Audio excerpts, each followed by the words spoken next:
പെരിങ്ങോട്ടുകര കാനാടിക്കാവ് ശ്രീ വിഷ്ണുമായ കുട്ടിച്ചാത്തൻകാവ് സ്വാമി ക്ഷേത്രത്തിൽ അഷ്ടദ്രവ്യ മഹാഗണപതി ഹോമവും ഗജപൂജയും ആനയൂട്ടും 2024 ജൂലൈ 28 ഞായറാഴ്ച നടക്കുമെന്ന് ക്ഷേത്രം ട്രസ്റ്റി സൈജു കാനാടി പെരിങ്ങോട്ടുകരയിൽ നടന്ന വാർത്താ സമ്മേളനത്തിൽ അറിയിച്ചു.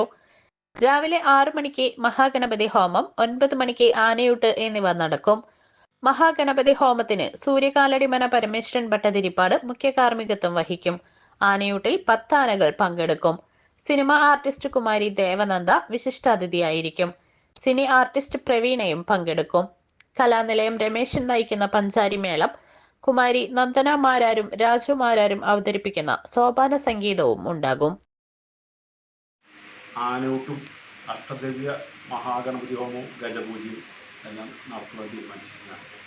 അതിഗംഭീരമായിട്ട് തന്നെ അത് കൊണ്ടാടാൻ തീരുമാനിക്കുന്നത്. കർക്കിടക മാസം 13-ാം തീയതി ഞായറാഴ്ചയായിട്ട് വരിക. എല്ലാ ഭക്തജനങ്ങളും കാനാടിക്കാവിൽ രാവിലെ തൊട്ട് ഇതിൻ്റെ ചടങ്ങുകളൊക്കെ തുടങ്ങും. 6 മണിക്ക് ആണ് ഗണപതി ഹോമം സ്റ്റാർട്ട് ചെയ്യുള്ളൂ. അതായത് സൂര്യകാലടി മയങ്ങുന്ന ഭട്ടതിരിപ്പാടാണ്, പരമേശ്വരൻ ഭട്ടതിരിപ്പാടാണ് പൂജയുടെ മുഖ്യ കർമ്മി ഗണപതി ഹോമത്തിൽ.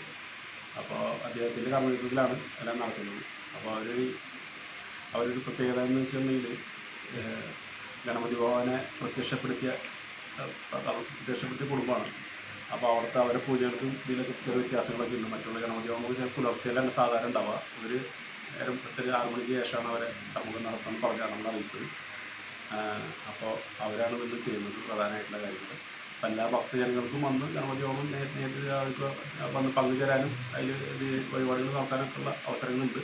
നമ്മളെ മാത്രമല്ല, മറ്റുള്ള എല്ലാ ഭക്തജനങ്ങൾക്കും നാട്ടുകാർക്കും അതൊക്കെ പങ്കെടുക്കാവുന്ന സൗകര്യങ്ങൾ നമ്മൾ ഏർപ്പാടാക്കിയിട്ടുണ്ട്.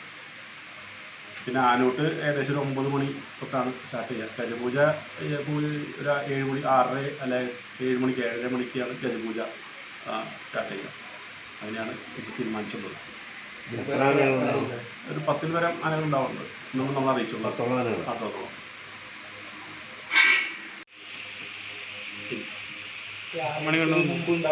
ഇല്ല, അത് നമ്മൾ ഇവിടെ നമ്മൾ അതിൻ്റെ ചടങ്ങായിട്ട് നടത്തി പോകാറുണ്ട്. ചെറിയ ഇതിന് മാത്രമായിട്ട് നമ്മൾ ഗണപതി ഹോമം അതിൻ്റെ മഹാഗണപതി പരിപാടിയൊക്കെ ആയിട്ട് കർക്കിടക മാസത്തിൽ എല്ലാ ഒരു വർഷം നടത്തി പോകാറുണ്ട്. പക്ഷെ അത് ഇതിനോട് വിപുലമായിട്ട് ഈ പ്രാവശ്യം തൊട്ടാണ് നമ്മൾ തീരുമാനിച്ചത്.